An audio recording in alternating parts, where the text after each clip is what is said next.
small town. The Bronx is up and the Battery's down. The people ride in a hole in the ground. New York, New York, it's a wonderful town.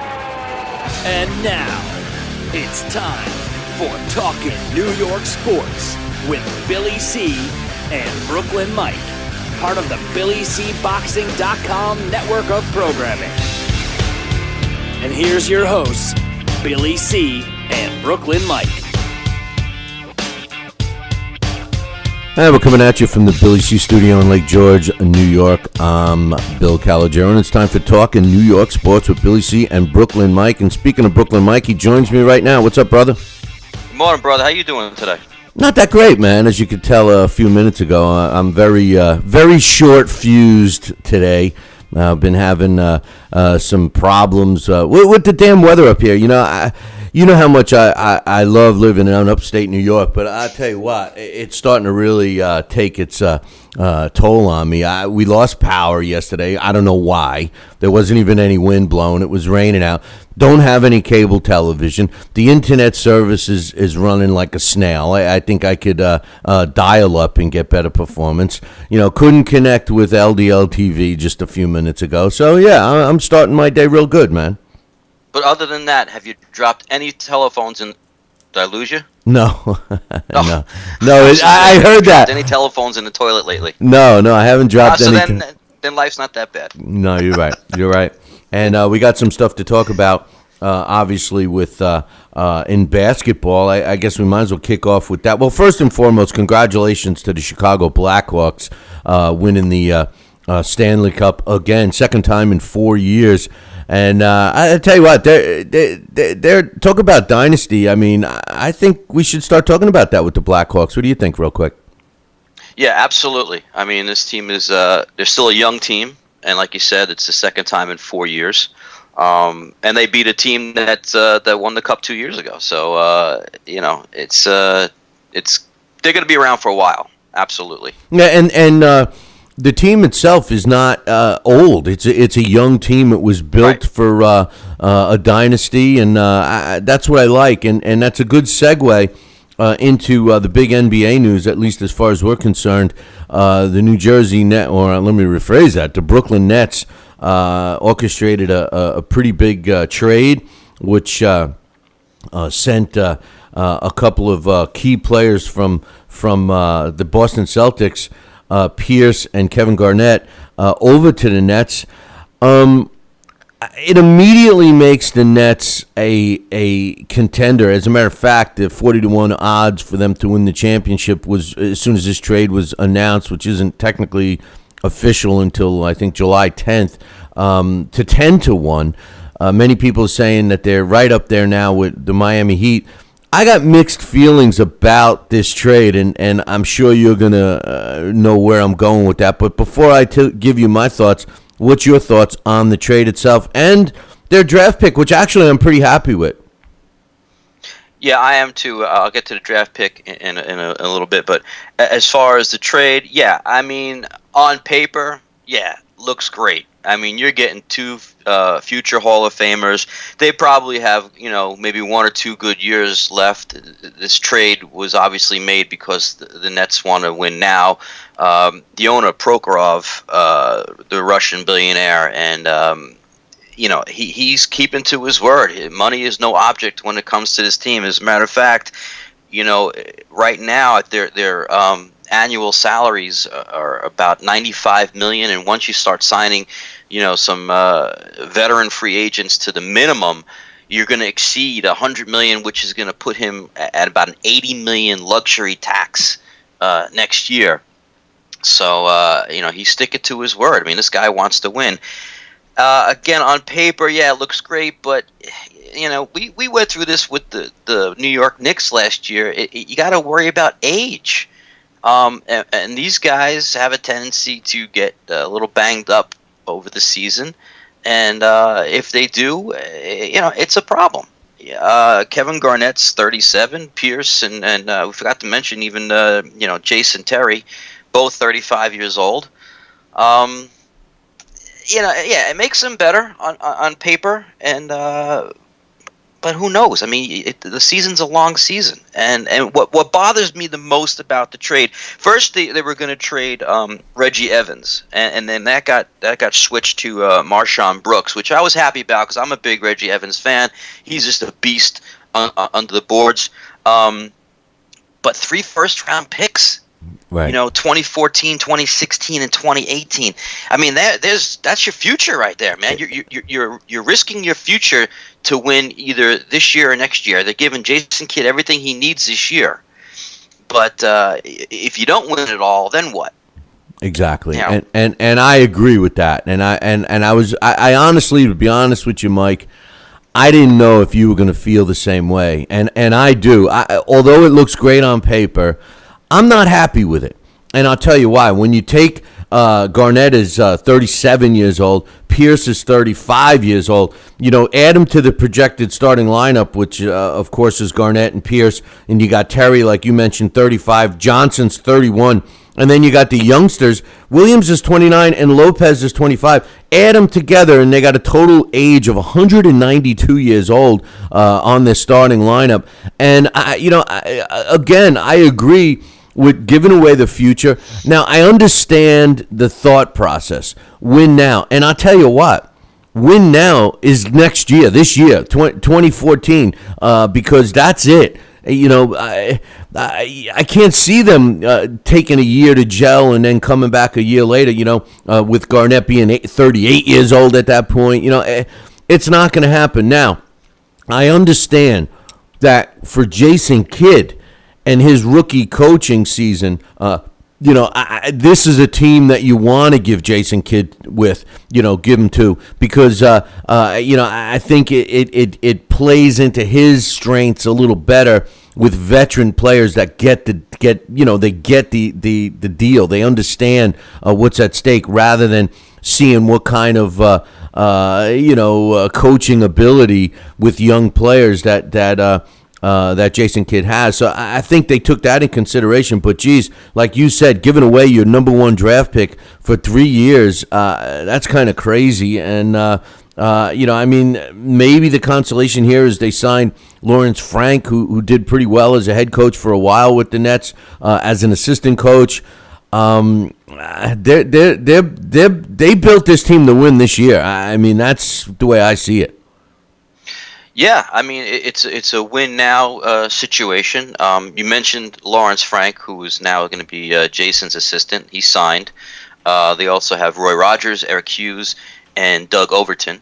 So, they got all the coaching staff in place, and he surrounded himself, obviously, with some talent there.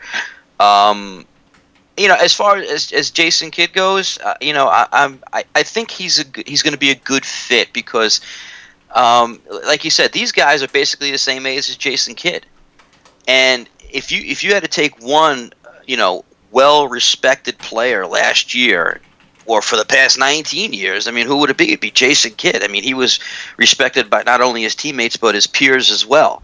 So I think that's going to be fine. That's not the problem. The problem is obviously age.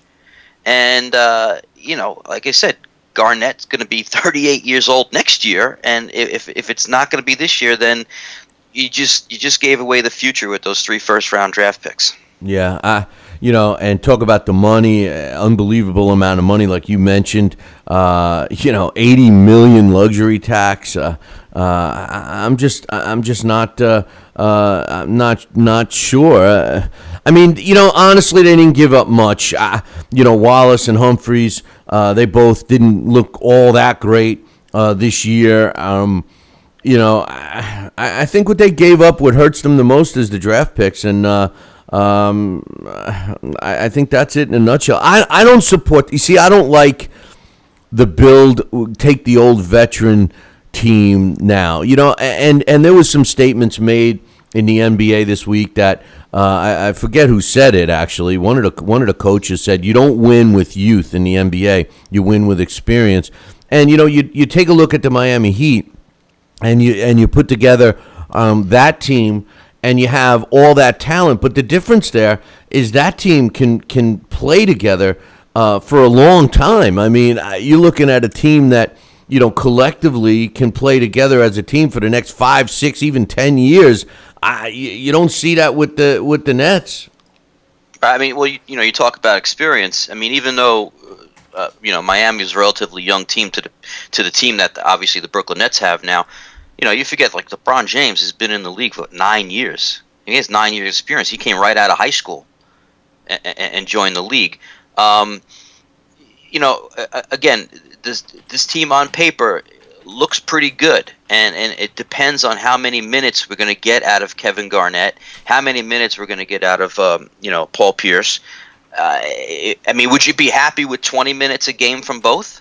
Would that do it? Would that get us to the next level in the playoffs? I don't know. You're not going to get 40 minutes a game from these guys. That's just not going to happen. And if you try to do that, if you play these guys too much, all right, the same thing's going to happen with them that happened to Jason Kidd last year with the Knicks. You had to play Jason because of the other injuries, and when you played him too much, what happened? He just faded. And I'm afraid that might be the same scenario with this team. It's a very distinct possibility that could happen. So right away, these guys are going to be limited. I don't know what the limit's going to be, but you pretty much have to stick to that limit if you want these guys to stay healthy for the remainder of the season. Yeah, and all their eggs are in that basket with Pierce and Garnett. Really the way the team is built is I don't know if they're going to have the luxury of playing sparsely. I think that the pressure's going to be on them to have a productive year, be on that court most of the time, and bodies break down, bro. Absolutely, especially in this game. Knees, everything. I mean, I do like one thing that Kevin Garnett brings to this team, which we haven't discussed, and that's Kevin Garnett brings like a seriousness to the locker room. He's serious about winning. I'm sure he wants to win one more, before he calls it a career, and he's going to bring that leadership to the Nets locker room, as well as Jason Kidd. Even though he's a rookie coach, he's going to bring a different kind of atmosphere to the locker room. So I'm kind of excited about that. Also, they've already mentioned that they're thinking about bringing Jason Collins to the team. Everybody knows Jason Collins made headlines, becoming the first active player to announce that he's gay. He played with Kevin and Paul last year. And when he was let go and traded to, I believe, the Wizards, Kevin was upset about that. I mean, he liked having Jason on the team, so now they're talking about bringing him maybe over to Nets. And also somebody that the Nets drafted in 2003, Kyle Korver. He's with Philadelphia right now, and he's an outside shooter. And his percentage for three-pointers is 46%. And they've been trying ever since they traded him. 10 years ago, they're looking to get this guy back almost every year, and this might be the year they get him back, because you do need that outside presence. Well, Kevin Garnett, his stats for 2013, I don't know. I mean, what do you think? He played 68 games. His average points per game, 14.8, double digits. I guess you can't really complain there. Rebounds, 7.8, so you figure 8 rebounds.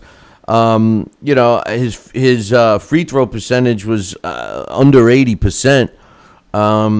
What do you think? Listen, I still think he has a year or two left in the tank. As well as Pierce. Pierce was 18.6 points a game? Or is that reversed? Are you sure he didn't get that reversed? Maybe it was Kevin Garnett with 18.6 and Pierce was 14.8? Regardless, they both can still, bring it when they have to. It's just a matter of how much time they're going to be on the court. Now, who were you concerned with on the Nets that nobody could coach? Was that Humphries, or is that No. That's Williams. Deron Williams. Yeah. Well, we still have that. I was a little confused with that because you still have that issue. And how's he going to react to being? I mean, regardless of their age. I mean, you got a starting five that conceivably are all, big-time players. How's a guy like Williams going to handle this when he seems to be wanting all the glory here. Well, listen, he's the point guard, and he's still one of the best point guards in the league. He's not the scorer, and his job is to set up. And if I'm Deron Williams and you're giving me two future Hall of Famers, hey, I'm happy. I'm happy. And my best friend is now coaching the team. Listen, we've said this before. If this doesn't work out with Deron Williams, then he's just uncoachable. That's it. That's the bottom line. He couldn't deal with Sloan. He couldn't deal with Avery Johnson. He wasn't a big fan of P.J. Carlesimo. I mean, the guy's he's a head case, basically. But he is best friends with Jason Kidd. And now, he's got his best friend coaching. I can't see, like I said, if he can't deal with this, then he can't deal with anybody. So I'm not concerned about it. I think this is actually the best fit for the guy. Well, all you got to do if you don't like PJ is just choke him. Just grab him by his throat and choke him. Just call Latrell. He'll tell you exactly how to do it. Let's talk about the draft. First round draft pick for the Nets. They get Plumlee from Duke. I like the pick, man. I was really concerned. I thought maybe that the Nets were going to be, scraping the barrel and stuff, and I think they got a legitimate player in Plumlee.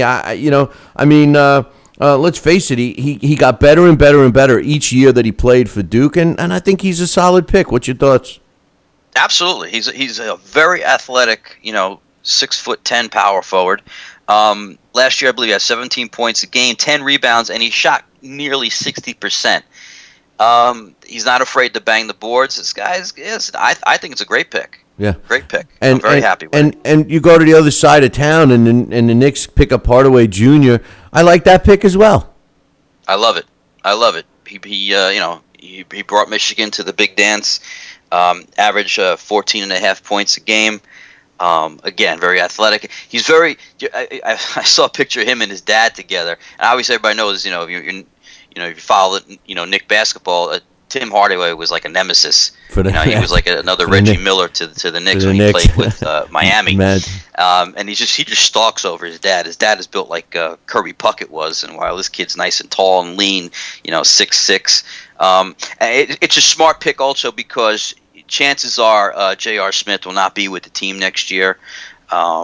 Basically, he is a restricted free agent, but if there's a club out there that offers him, I believe it's more than $5.5 million. The Knicks cannot match that because of the cap issues. So chances are he's gone, and Hardaway is going to step in and hopefully be the future for years to come. Yeah, well, all of a sudden the Knicks are in a position where I'm afraid that the Nets are going to be in a year or so. They got very old, and we're going to have to wait and see how they perform on the court. And the problem with the Knicks is they don't really have many people to turn to. That's what scares me for the Knicks. No, they don't, and they're really restricted with the cap right now. So they're pretty much going to be the same team that they were last year. While in the Nets, listen, it is definitely an improvement. It's just how long can these guys survive? Can they survive a full season together? I'm not talking about getting along. That's not the problem. I'm talking about age, obviously. So the Nets are definitely, right now you got to favor them to win that division. There's no doubt about it. Right now they're a better team. Listen, I thought maybe they're going to be a better team last year, and it was they did well last year, very well. And if the Knicks didn't, do as well as they did, they would have made the back page all the time. Well, so I think I think this is a good push. I'm hoping it works out. We're rolling the dice here, but again, a little skeptical because of the first round picks they gave away. One thing that I believe Williams was quoted as saying that the reason why they didn't fare well against Chicago in the playoffs is they weren't mentally tough. He has welcomed this trade. He feels that Garnett and Pierce are going to bring that mental toughness, and of course, with Jason Kidd, he feels that was the missing link to their success in the playoffs. My question to you now is, we all know who the team to beat in the East is, and that's the Miami Heat. Does this make them a formidable foe for the Heat, and can they beat the Heat come playoff time? if both teams are 100% healthy at the end of the season, and they're playing for the conference finals to get into the finals, yeah, absolutely, this is a team that could to give Miami problems. Miami had problems this year. On paper, they look like a better team than the year before when they won their first championship with LeBron. This year, I thought it would be easier, but it wasn't. Indiana pushed them, and obviously San Antonio in the finals. San Antonio, now that we brought it up, pretty much gave Game 6 away. I mean, if you just look at the last 2 minutes, LeBron turns the ball over a couple times. Then you get to the last 28 seconds. LeBron misses the three, okay? But they get the big offensive rebound, all right? Kicks it out to LeBron again. He hits the three. They foul the kid from San Antonio. He goes to the line. He misses one of two. That would have put him up by 4 instead of 3. You go back down the other end of the court again. They miss. Big offensive rebound by who's the other big three? His name escapes me. Who? The big three on Miami. I can't. You got LeBron. You got Wade. James. Wade, Bosh, and you got Chris Bosh. Yeah. Mental lapse. So another big offensive rebound by Bosh kicks it out to Allen, who's obviously before this series, he had held 3-point record until that was broken this year. And just an unbelievable in the corner, steps back, makes sure his feet are behind the line, and hits this ridiculous 3-pointer to tie the game. I mean, everything that needed to happen for Miami in that final, seconds of Game 6 happened. And if it didn't happen, you would hear the total opposite of what you're hearing now about LeBron James. They'd be destroying this guy in the media right now if they lost Game 6, destroying him. Yeah. While right now it's all he's better than Jordan. I mean, that's all you're hearing, and rightfully so. I mean, I think the guy is just scrutinized beyond belief. I mean, it's just leave the guy alone. I mean, he's great, and that's it. Right, and I love him. I really do. He keeps his nose clean. I mean, listen, Michael Jordan to me was the best, and we're on basketball, and I actually got an email for us, and it's from a long-time my Talking Boxing with Billy C show, Given Quality, who's known worldwide as being Floyd Mayweather's biggest fan. He's talking about basketball, and he says, don't hate on Kobe. He says Kobe's better than LeBron, and was even back at his age as well. He says LeBron James is a point guard trapped in a forward's body. He says Kobe is a born shooting guard, a guy that can score with the best in him from any era. He has always led the Lakers in assists throughout his career, especially during the playoffs. LeBron gets the ref assistance, which he doesn't need since he's 6'8", 275 pounds, and bigger than everyone else he goes up against. But he's the best athlete any sport has laid eyes on. His natural ability is crazy. He says... and he wrote this before. He felt that the Spurs would pull out the title, but obviously he was wrong there. I don't ever recall me cutting up Kobe Bryant. I think Kobe Bryant is a great ball player. I think his time has come and gone. He's finally aged. I mean, like LeBron, he entered the league from high school, I believe, or pretty close to it, and all these years have gone by, and he's finally breaking down himself. Yeah, I mean, I never bashed on Kobe. Kobe was, like you said, he's coming towards the end of his career. Obviously, great ball player, great competitor. I've never compared the two different positions, obviously. But for me, LeBron, I think he's just the best all around. Everything he does it well. I don't see a weakness in his game. I mean, if you had to say there was a weakness in LeBron's game, it was his jump shot, and which he had no problem using in the finals, and he did well. So, listen, again, I think he's going to end up being, compared, he would be the best ever to play this game, at least in our generation. I think people are going to say, yeah, he was better than Jordan because of everything he did well. I don't know, except for defense. Jordan. No, I think he's great on defense. Yeah, but not better than Jordan. Not better than Jordan. No, I disagree. I think he is better than Jordan. He's better at blocking shots in that respect because of his size.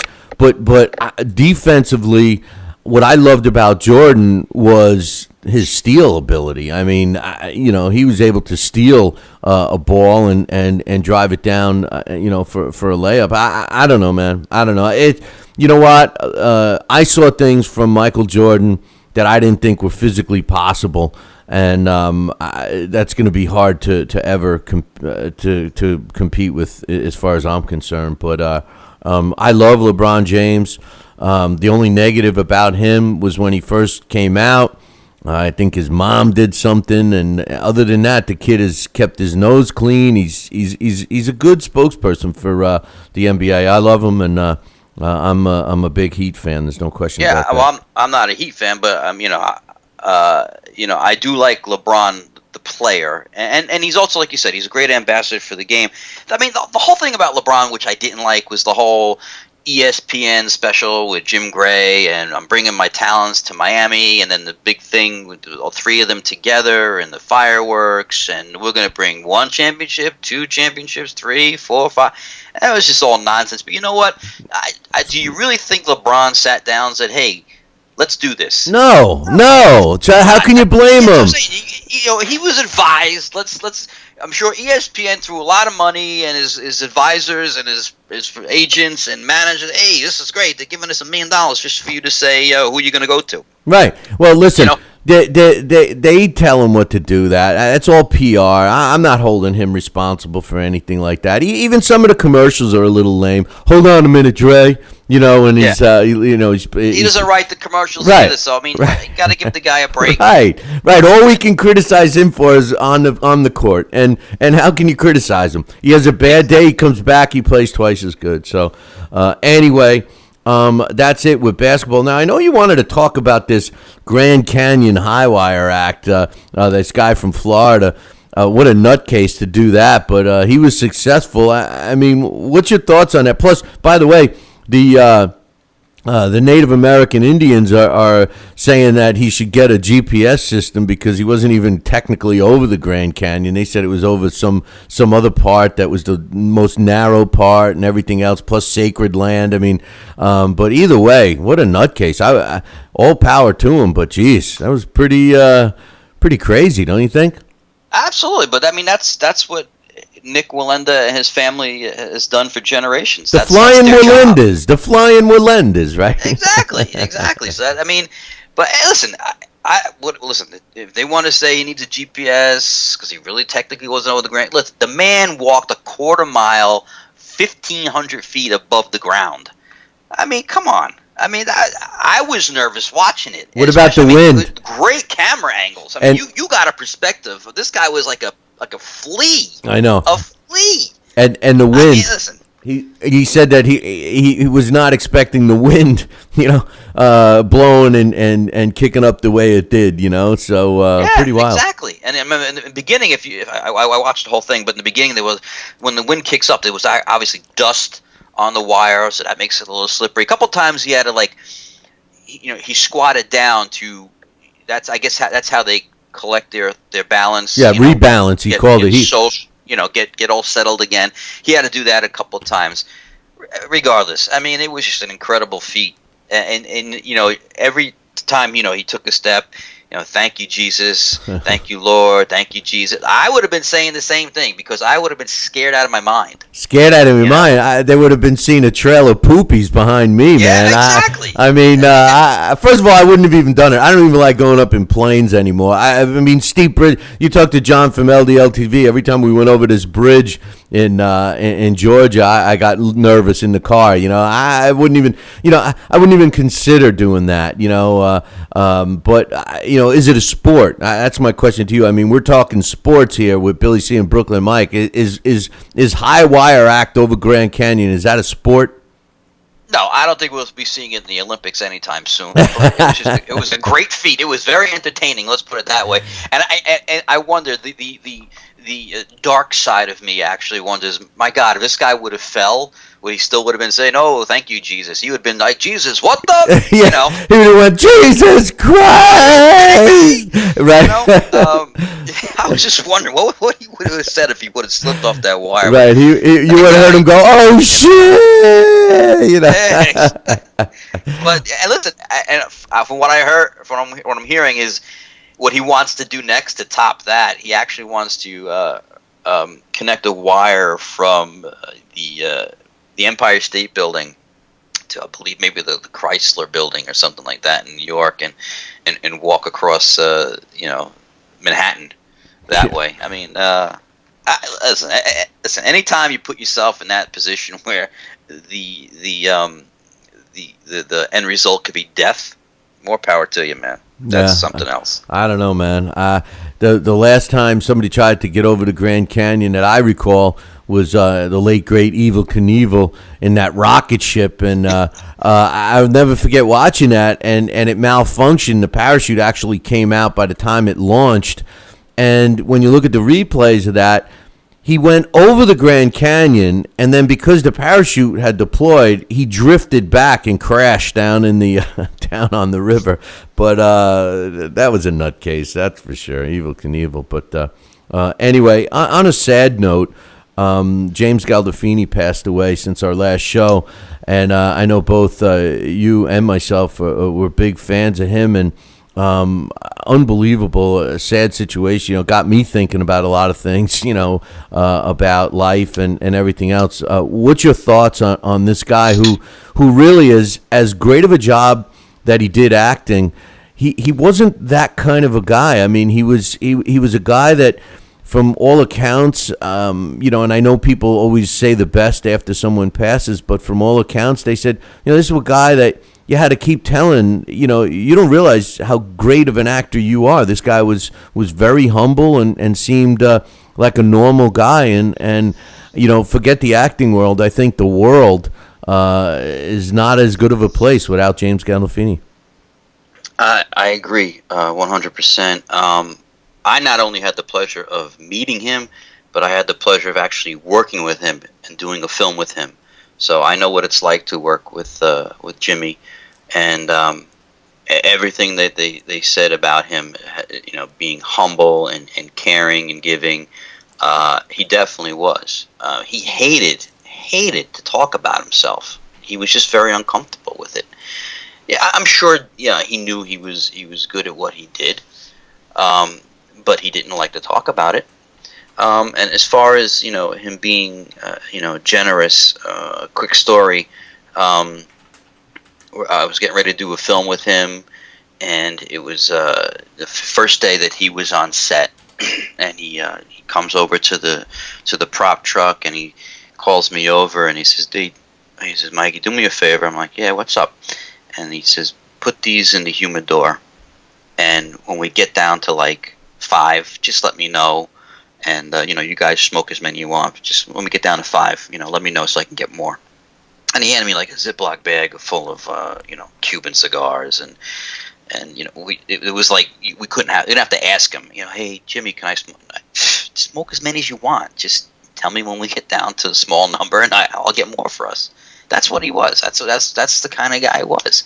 When HBO didn't want to spend money, with good craft service for Sopranos, Jimmy every Friday he'd have people come in and have sushi for the crew, and he'd just pay that out of his own pocket. That's what he was like. And 51 is just way too young, and but he lived life. He kind of reminded me of Jackie Gleason, in that he just he indulged. He just, whatever he wanted. Let's indulge. Let's have fun. Let's enjoy. He wasn't the kind of guy that you can see running on a treadmill with a broccoli smoothie. That wasn't Jimmy. He just he lived life the way he lived it, and unfortunately, 51, it was taken too early. Yeah, no doubt, and that's a pretty cool story with the cigars, man.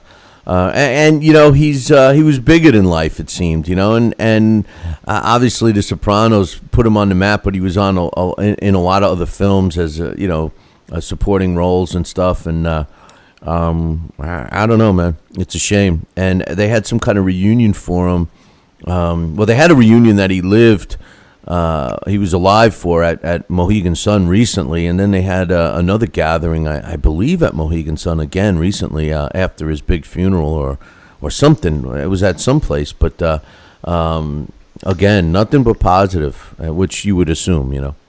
Yeah, I mean, he was actually, when he was in Italy with his son, he was actually going to a film festival where they were going to honor him, and obviously, unfortunately, he didn't make that. But yeah, man. I mean, there's nothing negative I can say about him as far as how he handled the people around him. Very protective of his family too. I mean, he was just a good dude, and way too young, 51 years old. So. No, I agree. And the older you get, the younger they are. You know, at my age now, I see somebody passes away at 80. It's like, oh God, he was so young. You know. Yeah, I mean, yeah, you think about that. I mean, so when you see 51, I mean, it's like, oh wow. So I see 51. He's younger than me. You know, so exactly. You're 52, right? Yeah. So, yeah. You know, so you never know. That's the thing. You know, that's what why he lived life the way he did, and because you can't take it with you. That's for sure. No, so, you can't. You can't. Be happy. Do what you want to do in life, and I'm sure that he didn't regret a lot of things that he did. I'm sure he was happy with his decisions, and we'll miss him. Yeah. Well, there's no doubt. I know I'm going to miss him. So anyway, speaking about missing, I don't know if the Yankees are missing A-Rod too much. Let's talk a little baseball. A-Rod, just to give you a quick recap and get your thoughts, A-Rod tweets that he's ready to roll. He's ready to play rehab games. Cashman flips out and responds, A-Rod should shut the F up, which I love that. I mean, I thought only Billy C said that kind of stuff. Then they both, after a couple of days, they both talked, and everybody said everything's great. It's cool. We're on the same page was the words that they used. And then the most recent thing, I believe yesterday, A-Rod says to Cashman and company, honestly, I don't know if I'm even going to make it back this year. What's going on, man? I don't know what's going on as far as if he's coming back, if he's not coming back. Right now I heard he's getting ready to, he's been taking more swings. He actually has been taking swings with Jeter right now. As far as the whole, the tweeting, listen, Alex Rodriguez is the last person in the world who should have a Twitter account. And if I'm his PR person, and he came to me and says, "Hey, Mike, I just opened a Twitter account." Are you kidding me? You know how many times you have to put your foot in your mouth, and now you want to be on social media? Wasn't he asking some fan out on a date during a game or something? Yeah, during the playoffs. I mean, he was actually they benched him during the playoffs. First, they put him way down in the order. Then they benched him because he just wasn't performing. And while he was benched, he was in there. He sends, I guess, the ball boy over, and he says, "Those two little girls over there, give me your phone number." I mean, listen, we all know the guy's an idiot, and now we got the other steroid issue. I mean, we thought that was put to rest, but if you know Alex Rodriguez, you know that wasn't going to happen. And but as far as Cashman, listen, you're the GM. You can't be doing that. You can't be saying shut the F up. That's ridiculous, and that's why the Steinbrenner brothers brought him into the office. You gotta amend that. You can't talk like that. And he right away the next day, whatever, he gave his apology. And but what I do like about it, it was that it was such an honest answer. It was such an honest feeling that he showed, because it basically tells you he is just fed up, as I'm sure the rest of the Yankee brass is with Alex Rodriguez. And knowing the fact that you can't get rid of the guy unless you just write out a check for $114 million and you're stuck with him, that that's got to be even more frustrating. It's like being in a terrible marriage and unable to get a divorce, and that's what it's like. Yes. And the reason why most people hate divorce, because it costs more money to get divorced than it does to be married. Right. It's cheaper to keep her. It's all about money. Cheaper to keep her. Yeah, cheaper to keep her. Yeah. And that's basically what it is with Rodriguez. 5 more years they got with this guy. They're hoping that he just physically cannot play. I'm sure that's exactly what they're hoping. He physically cannot play, and then the insurance money will kick in. Well, I read something before this whole, this whole scam came out or whatever, that they were even finally saying, you know what, even A-Rod, half of an A-Rod, playing to half of his capabilities is needed right now on the Yankees team, and they're blowing a couple of games, but across town, we got if I'm Matt Harvey, let's forget the Yankees. I mean, A-Rod, that's the thing. Jeter's coming back from a legitimate injury, quietly progressing. He'll be back. He's right on target. He thought that he'd be back by the end of July, and it looks like he will. But let's talk about your boys, the Mets. Here's the thing. You're going to laugh, so I hope you're sitting down. Really. Because even I got to laugh thinking of what my stupid mentality was. And I kid you not. And you better admit if you started thinking this way too. I started looking and seeing the Mets playing, and they started having this life about them, right? And I'm saying, the All-Star break's coming up. They're only 12 games out at the time when I was looking at this. I said, they're 12 games out. Do they got a chance? I'm looking at the wild card picture. I'm looking at it. I'm acting like I was when I was 8 years old, being a Mets fan. I'm going, they might. They could. They maybe. Maybe there's a glimmer of hope. Maybe I'm wrong. Maybe the team is going to gel. This what's his name? Bird Jr. or what's the Marlon kid? Bird. Yeah, Marlon Bird is doing well. They finally seem to have some output some good play in the outfield. They're pitching. The bullpen starts to come around a little bit. That 197-year-old guy is doing okay. That's in the bullpen. The guy with the rubber band arm that had all the Tommy John surgery and stuff, he starts pitching okay until they made him pitch 5 times a game. Matt Harvey, excellent. Then yesterday's game happened. They even go into Colorado, and for all intent and purposes, Collins gave me the impression like they were ready to take the loss. He rests David Wright finally. David Wright's been on fire, even though defensively he's kind of been a little iffy. And then yesterday happens. Matt Harvey. I love this guy. Who can't love Matt Harvey? But you know what? What is Matt Harvey saying when he's alone in his car, or when nobody else can hear him and there's no cameras? What does the guy have to do? He leaves the game 4-1 yesterday. They lose 6-4.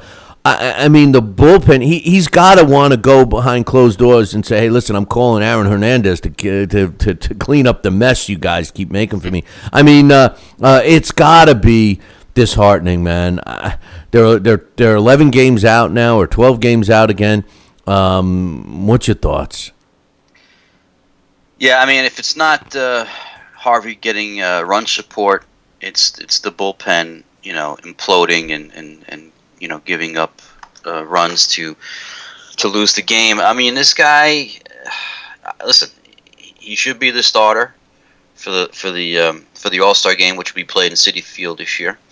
Every time Harvey pitches, it's must-see TV. It is. You know what? It is. It's like how far is he going to get before he gives up that first hit? That's why I really, when you sit down and you watch Matt Harvey pitch, every time he pitches, I'm wondering, is this the game that he throws a no-hitter? Mike, let me ask you something. How good he is. Let me ask you something. Have you seen in recent years, and to be honest with you, the last guy, a young Pedro or Doc, and I'm just mentioning those two because I love them so much, but in any place, although I really like that pitcher that beat the Mets when they beat Wheeler the other night, what was his name?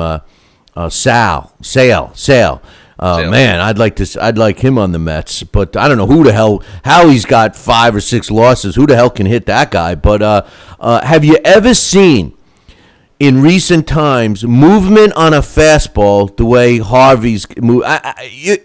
No wonder why they can't hit him. Nobody's catching up with him, and the jury's out on him. He certainly has pitched enough innings. There's enough film on him. They know what's coming. I mean, how can you hit a 100-mile-an-hour fastball that's zigzagging all the way from the time it leaves his hand till the time it goes into the catcher's glove? Yeah, but it's not only that. He commands 4 pitches, and he throws them all well. So they really don't know what's coming, but he could throw any one of his 4 pitches, he could throw for strikes. Yeah. That's the beauty of Matt Harvey. Yeah, the 99-mile-an-hour fastball, that's great, and it has movement on it. Now, unlike a guy like Bobby Purnell, whose fastball is as straight as an arrow. Straight down the middle. He's got everything. And I watch the game, and every time I sit down to watch Matt Harvey pitch, I'm like, maybe this is the game he throws the no-hitter. Yeah. I really say that. And I all my years watching baseball, there's not one person, not one pitcher. I don't go back, Nolan Ryan, anybody. I never sat down and said, hey, maybe this is the game Nolan Ryan throws. And he had, 7?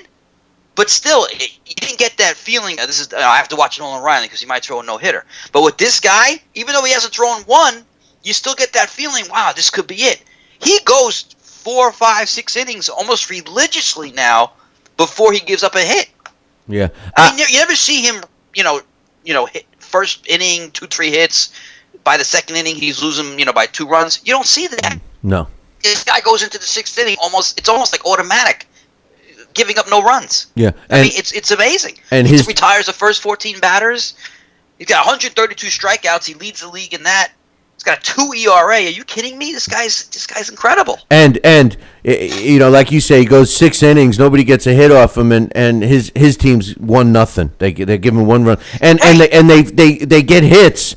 And how many times have the Mets left runners in scoring position when Harvey's pitching and get nothing? The worst game was bases loaded with no outs, and they failed to score 1 run. 1 run the Mets can't score. A few weeks ago, it's just sickening. There was, in my life, really watching pitching, whenever guys were on the mound, I wanted to did not want to miss watching a game. Vita Blue, I loved watching Vita Blue for the A's. I loved watching Doc Gooden. He was one of my all-time favorites. Pedro Martinez, and now Matt Harvey. I mean, really, those are really the only 4 pitchers. And even Tom Seaver, had his moments when he was great, and then other moments when he stunk. But Vita Blue and Doc Gooden, Pedro Martinez, and Matt Harvey, all very rarely you can say had a bad day. I mean, Vita Blue at the end of his career, yeah, but I just love. It's an event just watching these guys pitch, and I love Matt Harvey. Wheeler has got some time. I think he's going to be fine. There's a lot of pressure on him right now. He's not as good as Matt Harvey. I don't care what anybody says. Maybe he showed that he had more stuff, tools, but he's not as good as Matt Harvey. My question is what is Matt Harvey? It is a 2-point question. What is Matt Harvey going to cost the Mets to secure so that this is their guy forever? And are they going to do this, or are they going to piss this guy away the way we've seen the Mets organization do so much in the past? What it's going to cost them, I don't know. I mean, obviously, he's under contract this year. I'm not sure what the extent of his contract is right now. But if he continues to do what he's doing, yeah, he's going to. His first big contract is not going to be $20 million a year. That's not going to happen. So he'll get like a 5-year deal, whatever it is, $12 million. I don't know, something like that. As far as why couldn't it happen, Mike? Why couldn't he demand $20 million? He was a rookie. So I guess he's got another 2 years, and then he's going to be up to negotiate. Why wouldn't he demand, assuming he stays on track the way he is now, why couldn't he demand $20 million after 5 years, a year, as the one of the league's best pitchers? When's he going to command that? After this year? I mean, that's not going to happen. No, the year after. He's not up for contract renewal after this year. It's next year. It would be after next year. Well, isn't it 4 years? You could ask for anything you want, but as far as the realistically getting $20 million a year, I mean, while you're as your first big contract. Well, if the Mets don't do it, you don't think another team would? Yankees? Well, let's first what I want to do, let's get his contract here. He's right now, it's 1 year contract, and he's making what, $498,000. Oh, it's a sin. They should throw him an extra $1 million. I mean, if it wasn't for him, who's going to go watch the Mets? Nobody. Nobody. Now that you have Wheeler up, people are going to watch Wheeler. Okay, but those are the two. Listen, those are the two guys that you can't lose. Okay. Now there's already talk. About getting a bat, and everybody's the guy that keeps coming up is Giancarlo Stanton from Miami. Getting him and trading Wheeler. That's already been floated out there. Mike. Nobody should trade for any member of the Miami Marlins. They suck. There's only one team worse than them, and that's nobody's worse than them. But the next team that's right near them is the Mets. So nobody should trade for anybody on that team. So I would stay away from them. Listen, I believe in a youth movement. If you're going to make that decision. That was what I was getting at when we were talking about the Nets earlier. They decided to win now, and they went with veterans. The Mets decided, and they crammed it down our throat, and you crammed it down my throat about, they're building for 2014. Finally, I start to say, you know what? Maybe the GM and Brooklyn Mikey had a point. Maybe they are going to be good in 2014. I like seeing what I'm seeing right now. Let's stay on the course. Let's see what unfolds. Don't start giving away our prospects. That's our only shot at not only being competitive next year, but the year after and the year after that. Wheeler and Matt Harvey are the future of the New York Mets. If they can't secure them, we thought that when they said, oh, we're going to keep our corner, our best infield, we're going to keep solid, David Wright and Jose Reyes. Next thing we know, Reyes is gone. They keep David Wright. Eventually he's going to break down. He does. I'm not happy with him with his fielding. I know you love him and stuff, but his defense has been a little questionable this year. But pitching, come on, man. You could build a team around pitching. They need to open up the checkbook for both these kids. And who knows, maybe they got another one stashed away, too. Well, they do. They got the kid from in the Toronto trade. He's already moved up to Double-A. Sasgard. Yeah, and he's already moved up to Double-A already. They had another guy, too. He's going to be a good pitcher. Who's the third guy? Number one. There's another guy on AAA in Vegas right now that's pretty good, too, that they keep talking about. We talked about him last year. I can't think of his name. It's a funky name. Whatever. But they also have... you talking about Carlos Torres? No, it wasn't Torres. If you said the name, I would remember. But I had asked you about him last year or the beginning of this year, and you said, "Oh no, he's not ready. He's not ready." And they actually invited him to spring training. He was at spring training this year. It was Wheeler. Okay. It was Wheeler and Harvey and this guy. Was it Michael Fulmer? I'll throw all the. No, it wasn't Fulmer. Keep going. Luis Mateo. Yes. Oh, I know you. No. I know he was. I know what. No. I think it was Mateo. Corey Mazzoni. Was it Mazzoni? Mazzoni. It was an Italian guy. Yeah. He was saying, "Oh, bring up this Italian kid, the right-handed pitcher." Yeah. It was Mazzoni. Yeah. I didn't think it was Mazzoni or Mateo. Leagues, you got to give him a chance. You got, let him establish himself. But everybody, you can have a good game in spring training, but doesn't mean you're ready for the major leagues.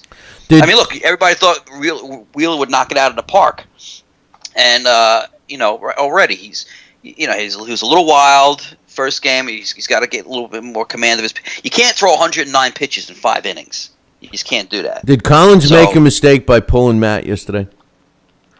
No, he threw 109 yesterday. Yeah. Listen, you got to.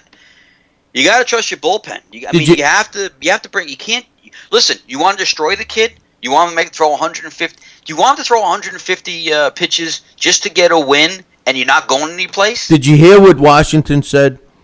They said that we couldn't hit him. We knew he had a chance once he came out of the game. Of course. But I don't want to listen. if it's end of September and they're one game away from making the playoffs, throw 150 pitches. Keep them in. That's when you need them. If it's Game 7 of the World Series, keep them in. That's when you need them. But when you're 12 games under 500, and what does it mean? So he's already have 109 pitches, 7 innings. Do you really want to keep him in for 2 more innings to what? To get a win and risk, messing up the guy? Does he have to pitch 150 innings, 150 pitches? That's ridiculous. No, Mike, of course you got to pull him out. Mike, the season isn't in the toilet, really. I'm not saying it's in the toilet. No, but let me ask you this. You see the perspective between I got Game you. 7 of World Series I and agree. 12 games under 500? I agree. But let me ask you a question.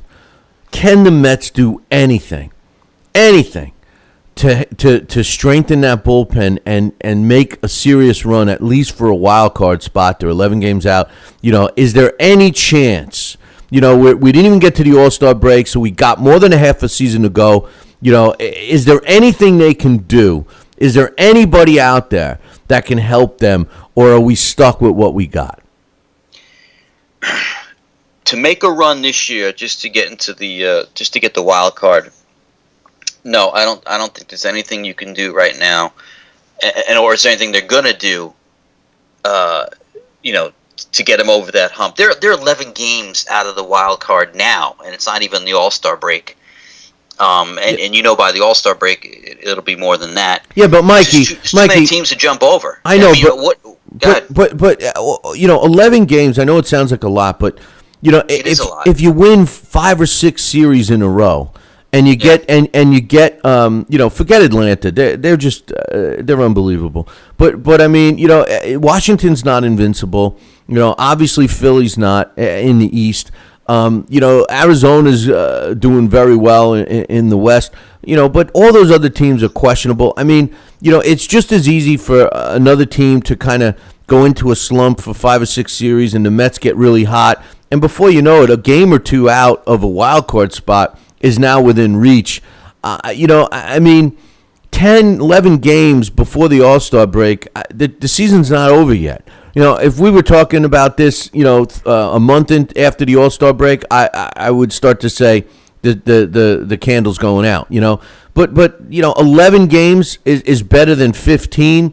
11 games is better than 23. What were the Mets when they went to the World Series that one year? What were they, 20-something games out by the All-Star break, or 19 games out or something like that? It's possible. And if you're the Mets and there's somebody out there that you could come in and help you with your bullpen, you're getting by. Believe it or not, they're getting by with the chewing gum and the Band-Aids that they have in the outfield. Ike Davis is ripping them up in the minors. Yes, that's in Las Vegas. But you and me can hit home runs in Vegas. But I mean, this young team, young junior, is doing great. I love this kid. What a great pickup he was. They finally got a leadoff batter. Defensively, they're playing okay. It's the bullpen. 1 or 2 moves, maybe it makes a difference. Yeah, but it's the hardest thing in the world is to build a bullpen. That's the hardest thing. And if all major league teams, you could buy a bat, you could buy a pitcher here and there, but to get a good how many good solid bullpens are there in baseball? Well, the thing is that you need a formula. The Mets formula is, if you're over 40, if you're over 38, if you've had Tommy John surgery, if you've never succeeded in the bullpen, we want you. What the hell kind of mentality is that? Excuse me. What kind of mentality is that? They need. They dumpster dive. You know that. This is what they've been doing. Listen. What do you think, they're going to go out and start spending millions on a bullpen right now? No, but that's not going to happen. But look around. See what's out there. Let's deplete Vegas. Take some of the kids that are even starting pitches and throw them up in the bullpen. I can't stand the mentality of Major League Baseball right now. If you get labeled as a starting pitcher in the minors, that's it. You're a starting pitcher. And that's stupid. Take a starting pitcher that's not developed yet and throw him in the bullpen. You got guys, he's developing. He can only go 2 or 3 innings. Well, that's what I want in my bullpen. I want a guy that can only go 2 or 3 innings. I don't need a guy that can go 7 or 8. I need a guy that can go 1 or 2 when we ask him to. Oh, listen. Let's get back to what you said about it being 12 games under 500, only 11 out in the wild card. And you say, we'll win 4 or 5 series in a row. Okay, let's say you do. Does that mean everybody else stops winning? Well, that's what you're talking about. Washington, Philly, Atlanta. These are the teams that were behind. Okay, what about St. Louis? Okay. Well, I'm hoping they're that in the hunt for a wild card. What about Cincinnati? 45 and 35, 10 games over 500. St. Louis, 48 and 31. I mean, are we going to surpass all these teams? Well, we play them, so we got to beat them. Lose to them. You saw what happened when we played St. Louis. I know. Hey, listen, I told you. I'm thinking like I did when I was 8 years old. I look at the standings every day, like it's like all of a sudden, they win a game. I look at it the next day, like all of a sudden, oh my God, they're in first place. I'm like I'm shocked. Oh yeah, they're still double digits out. I don't know, man. It's a Met fan. You know how you feel. Come on, don't lie to me. You'd look at that and you hope that they can get in there. Come on. It's just like the other guys we're going to talk about.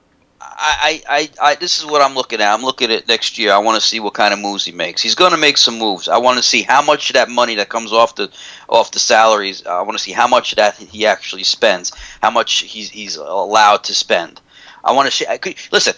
Excuse me. I don't want to trade. Like I said, I've been hearing these talks about, if we could trade Wheeler. I don't want to trade anybody. No, I don't want to trade. I want to keep. You could buy a bat. Okay? But Harvey and Wheeler could be, Seaver and Kuzman, or Seaver and Matlack. That's you have that potential right there. And then you bring up the couple of kids that are pitching pretty well in the minor leagues. Maybe not this year, the end of the year. Maybe next year, mid-season. You don't know, but you got to buy a couple of bats. Yeah, you're getting by with the outfield, but I don't want to get by with the outfield. I want legitimate Major League Baseball players in my outfield. I want some protection for David Wright. David Wright is having an incredible. You can say all you want about David Wright. At least he's been healthy this year. He's been playing better. He's got better numbers than Jose Reyes. His numbers at the end of his career, and you compare him to Jose Reyes, he's gonna shadow Jose Reyes when it comes to the numbers.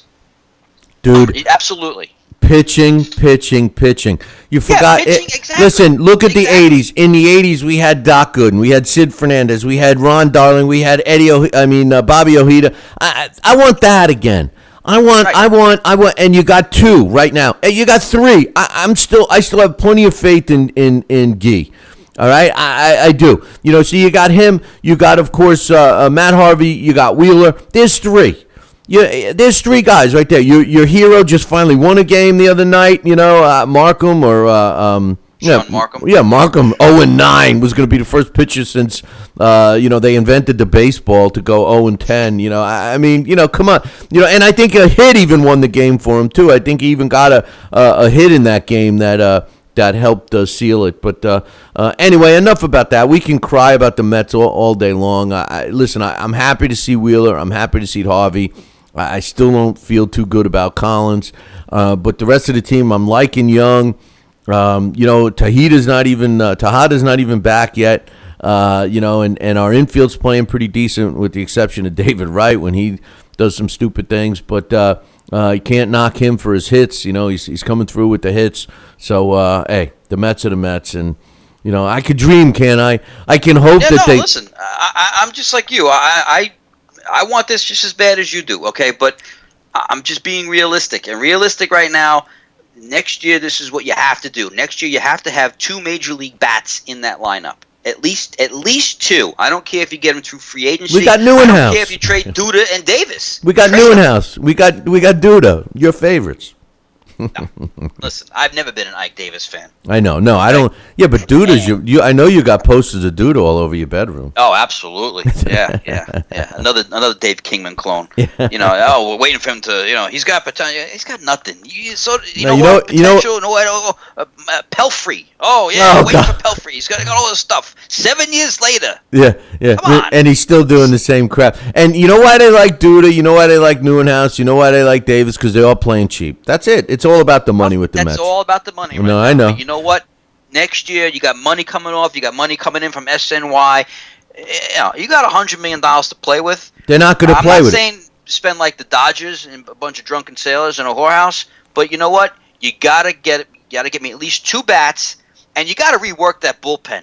Come on. I mean, that's the one thing that really pisses me off about Sandy Olson, because he just can't do anything with that bullpen, and he hasn't really tried, as far as I'm concerned, sucks. getting good quality players. He sucks. I hate him. And you know what? Let me ask you one more question. Let's talk Jets. Don Mattingly replaces Collins. What do you think? You know what? Listen, Terry Collins, I mean, how do you judge a man when you give him garbage to work with? I mean, why you think Don Mattingly comes in here and, He's a snitch. Turns his team around? He's a snitch. Collins is a snitch. I never liked him. The players hated him ever since when he was sent off into Siberia of baseball. And the Mets brought him back because he's working for, I think, $30,000 a year. So I mean, come on. Listen, he's changed his ways from when he was younger. I mean, when was he younger? In the 30s? How old is he? California Angels. I mean, they had a petition. Let's get rid of this guy. Right. No one's doing it now. Listen, everybody could change. He's not the same tyrant that he was years ago. Dude, how old is he? When was he young? In the 1930s? He's got to be 150. Come on, how old is he? Okay, so then if he's 150, 50 years ago, he was a tyrant. Now he's not. So he's changed 50 years. I mean, you got to give the guy a break. I mean, what don't you like about him? I mean, I'm not everything. Really, I don't like him. He makes do you bad. Judge somebody when you give him garbage. He makes bad decisions. He makes bad decisions. I understand. Like decision to take out Harvey last night. You're going to argue that point? His decision to keep pitching. What's his name? Our son. What's that guy with the guy with the Tommy John surgery? He's pitching him like he's been made of concrete. And the guy, he was cast off. Arsenemy or what's his name? Who are you going to pitch? I know. You gotta, I mean, what does, if you have a bad poker hand and then you draw and you got still a bad poker hand, how do you win? You fold. You fold. I mean, but listen, I don't think it's going to be Backman next year. Okay, I don't know if they're going to get rid of. Maybe he deserves 1 year with a legitimate team. Maybe. You know what? Mattingly's got to come back to New York, and as much as everybody. Not a Met? No, but as much as everybody wants to see, how many Yankees went to the Mets and how many Mets went to the Yankees? Come on, man. Come on. But Mattingly's got oodles of talent in L.A. and they're in last place. So why do you want Mattingly? Because I think he's a guy that because as well as I do, there's certain guys that can make it in New York. Whether they're, as a coach, as a manager, as a player, New York is a very tough place to succeed. But if you can, you're a superstar. Whether you're that great on the field or not, you're a superstar to the media, to the fans, and everything else. There's no in between in New York, and you know that. Don Mattingly is a guy that can thrive in New York. L.A., yes, you're right. He's got oodles of talent on that team. Hey, just ask John from LDL TV what he thinks of Stolstra from Miami Heat. He hates the guy. The guy's only won back-to-back championships, and he hates him. So, it's all a matter of that. Let's talk a little Jets, all right? Oh, wait, before we talk Jets, Aaron Hernandez. Oh, my God. First of all, this is what I think is going to come out, all right? This is my theory. And it makes sense, and to my, devious mind. But I think that Aaron Hernandez, we know that his girlfriend is the sister of the dead guy, Lloyd's girlfriend, all right? I think they were out one night, and Hernandez was maybe fooling around with some other little side piece, and Lloyd went back and snitched on him. And that's what justified or warranted him mumbling, "You can't trust anybody these days," which they have him on his own film waving around a gun, which is circumstantial. But it doesn't look good for Aaron Hernandez. They're trying to tie him in with 2 other killings. They got 2 other guys. That means people are snitching on each other already. And aside from getting your thoughts on that, how about Bill Belichick? Love him or hate him, swiftly cutting the guy. And then the best part was what I found out yesterday. They're offering to all the fans a refund swap. They don't want any connection with Hernandez to this team. As a matter of fact, they're offering him all week, I think through next week. You could bring a jersey, a Hernandez jersey in and exchange it for any other jersey of equal value. Talk about just trying to erase the guy from New England Patriots memory. Yeah. What's your thoughts on the whole thing, man?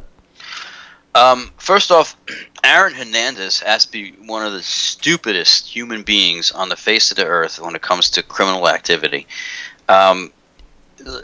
Here's a guy that, he's under suspicion, and he destroys his cell phone. They say, "Oh, we need your cell phone," and he gives it to them in pieces. The police.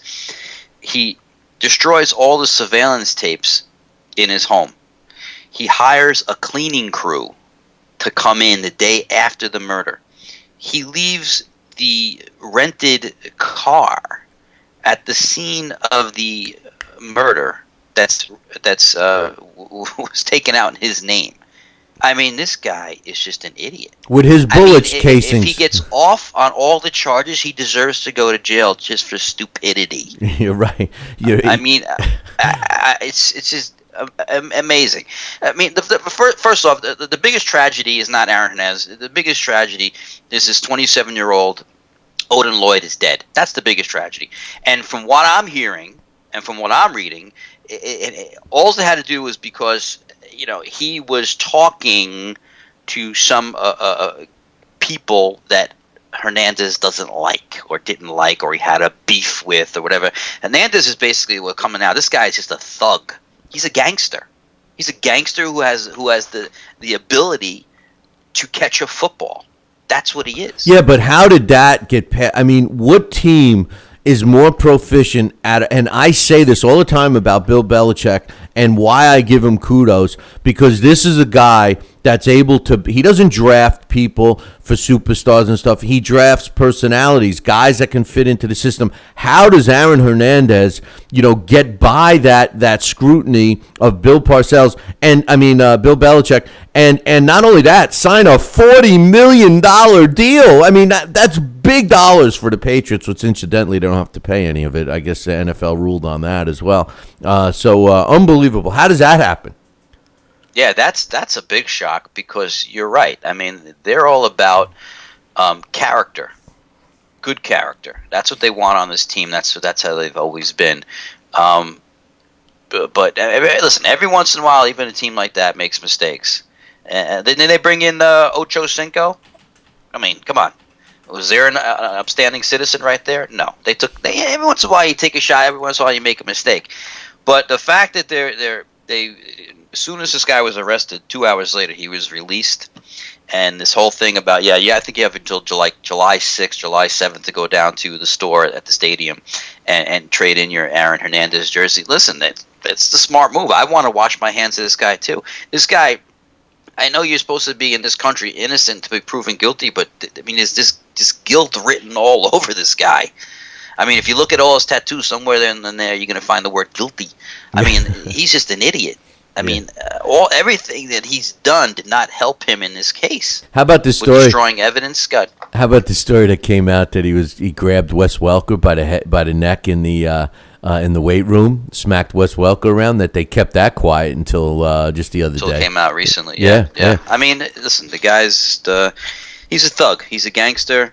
And from what the prosecution is saying, he's the one that orchestrated this whole thing.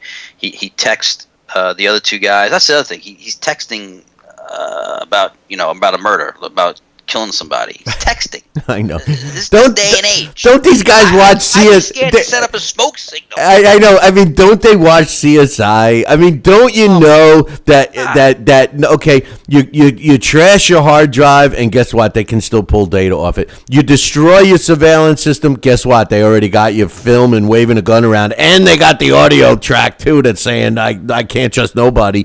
You know that shows the gun. You know, your cell phone. You hand it to the guy in pieces. Don't you know that they have guys in the lab that can take that friggin' cell phone and find out who you called? They don't even need the phone. They just need the number, you know, and they can find out who you called, what you texted. I mean, come on. Don't they watch any of these shows?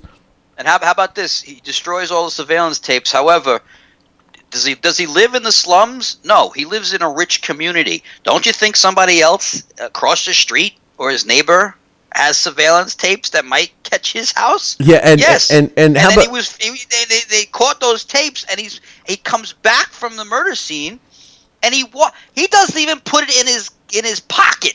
He walks in the house with the gun in his hand. I know. What an idiot! I know. Not only that, but listen.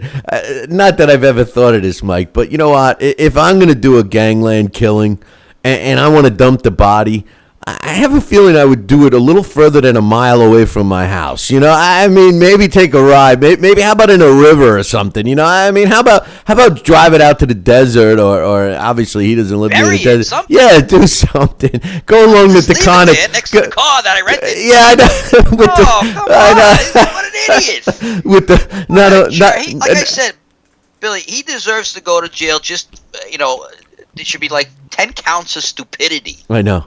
What was added to the count of first-degree murder and the gun charges and everything else with this guy? Unbelievable. I mean, this guy's never going to see daylight again. It doesn't seem it. It doesn't seem it. And even if he gets off, you're going to start with the snitching. You know, those other two guys. They're going to snitch right away. Yeah, you don't think they're going to cop a plea? I think he snitched on them to get them in, and they're going to turn around and expose him. Absolutely. Yeah, he's buried. It's not a good thing. It's not a good thing for the Patriots. It's not a good thing for the NFL. You know, so I mean, talk about, it was bad enough when that idiot shot and murdered his girlfriend with the pregnant baby. He's still in jail. But that wasn't even. He didn't even do the killing. At least he hired somebody to do it. Yeah. Another idiot, obviously, but he didn't actually do it himself. He hired somebody. According to what prosecutors are saying, Hernandez was actually the trigger man in this. That's what they're saying. He actually was the guy that pulled the trigger 5 times, killed this guy. 5 times, I know. And crazy, and they're trying to tie him in with another double murder, murder execution. Pulled up next to a car and shot the other 2 guys in the head. Unbelievable. And how about the story? He shot somebody in the face not too long ago. I don't know how that got buried. Yeah, how did that get buried? I don't know. How do you a player shoot somebody in the face and that got buried? Yeah, I don't even know how. I mean, listen, you grab Wes Welker by the throat and you throw him around in the weight room. Right then, Bill Belichick, I'm shocked that he didn't cut the kid. Yeah. I mean, right then. So something, so the moral of the story here is Tim Tebow will eventually play tight end for Bill Belichick. You watch. But anyway, let's talk about the Jets. This Aaron Hernandez thing is it's a joke. Let's talk about the Jets. Speaking of jokes, let's talk about the Jets. Listen, it came out that it looks like McElroy is going to be going down the road. They think that they're going to keep Sims instead of him, which I can't believe that. They said they may not even keep a third quarterback, which is ridiculous.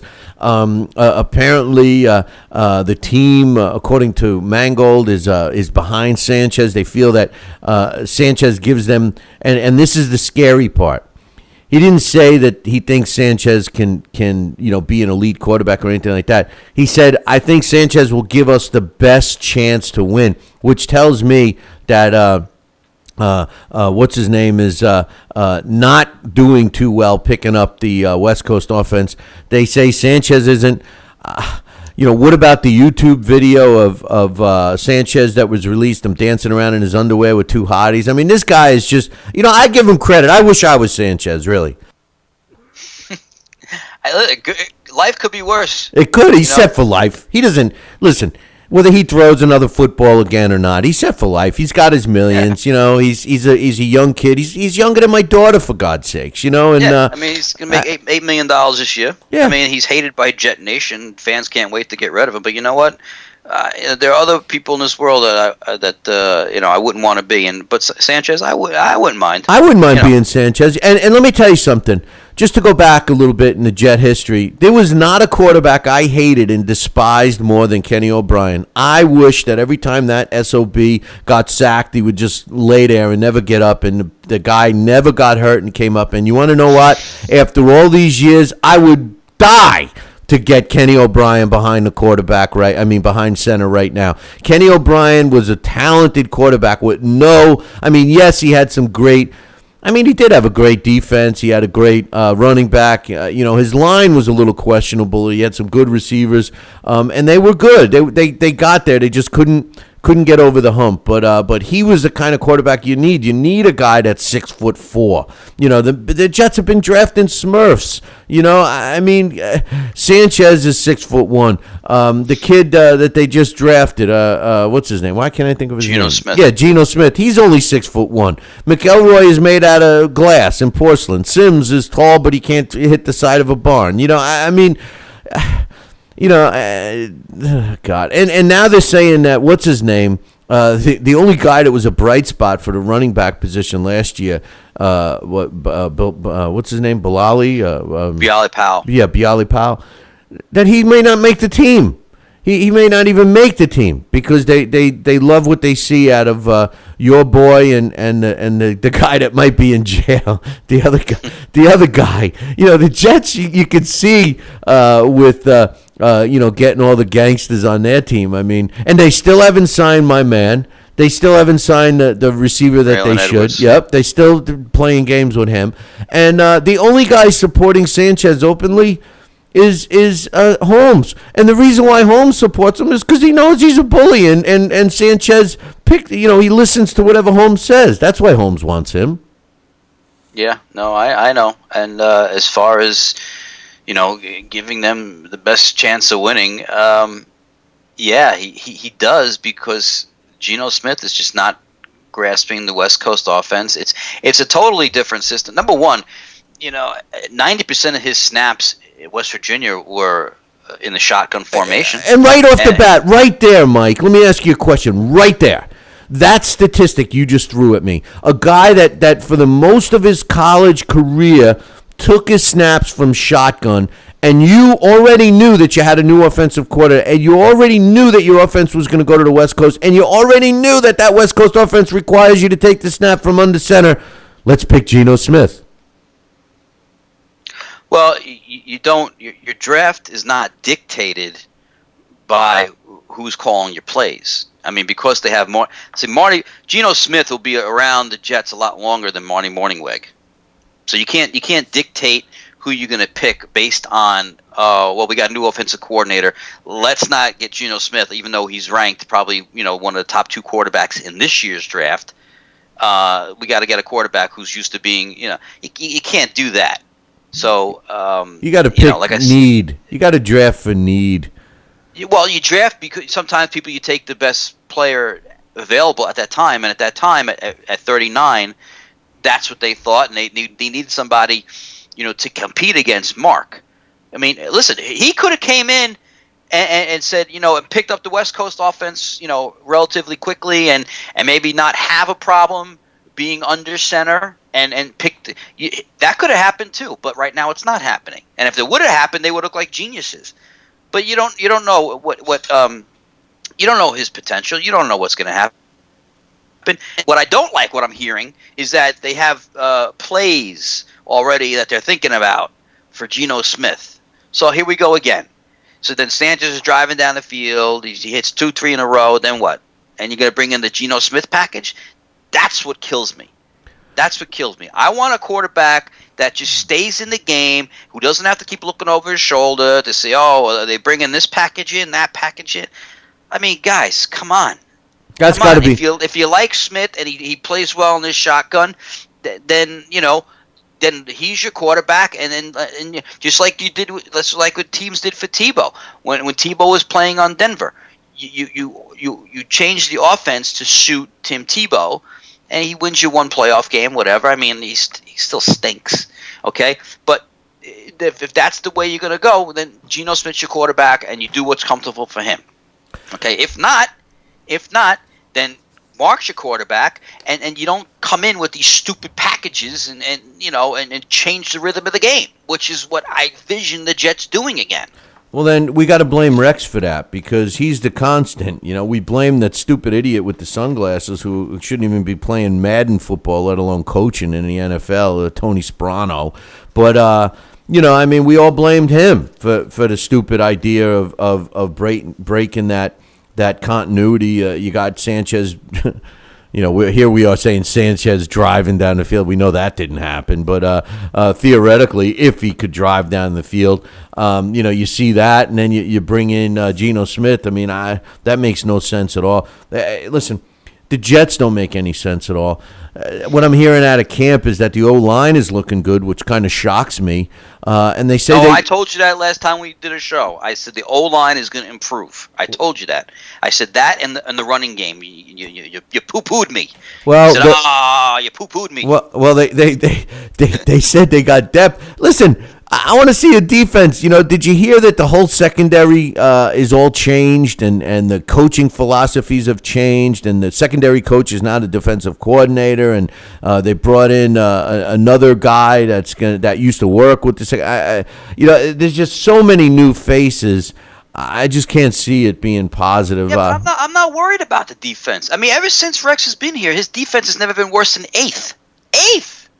I mean, you can't knock the guy for that. I don't like him as a head coach. I think a defensive coordinator, he's one of the best in the business. All right, so you lose one Landry, you bring in the other, and the other one played for Rex in Baltimore. So I'm not concerned about the defense. I'm really not. I'm concerned about the decision, like putting Quentin Coples as the outside linebacker, retarded, 285 pounds. That's what I'm concerned about. That's I don't ridiculous. know. I'm not at camp. That's a ridiculous thing. Hey, I agree. Here's the guy coming on last year. You got the two studs that we all were hoping that were going to come on, Wilkerson and Coples. And last year they start giving us a glimmer of hope. And the first thing that happens, oh yeah, we're moving him to outside linebacker. Huh? You doing what? Outside linebacker that's basically going to rush every down. You mean Lawrence Taylor? Okay, all right. I'll play that. I'll buy that. But why go through? Why not just go to a 4-3? Instead of going to a 3-4, why just go to a 4-3 and let him stay there? I don't get it. I just don't get it. You don't know. I mean, nothing is set. See, that's the thing about Rex's defense. Nothing is set in stone. I mean, they can go into a 4-3, and then next play they're doing, they're in a 3-4. You don't know. They got two guys on the line. You don't know with Rex. It's always changing things up. But I do know that the numbers say that since he's been here, the team has never been worse than eighth on defense. So I'm not really concerned about it. I think he has a grasp on that. I think that's what his specialty is. My fear is obviously always the offense, but.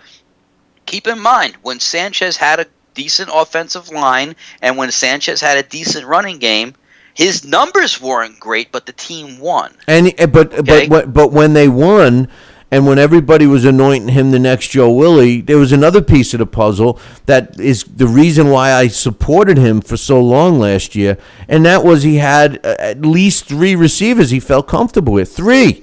Last year he had none.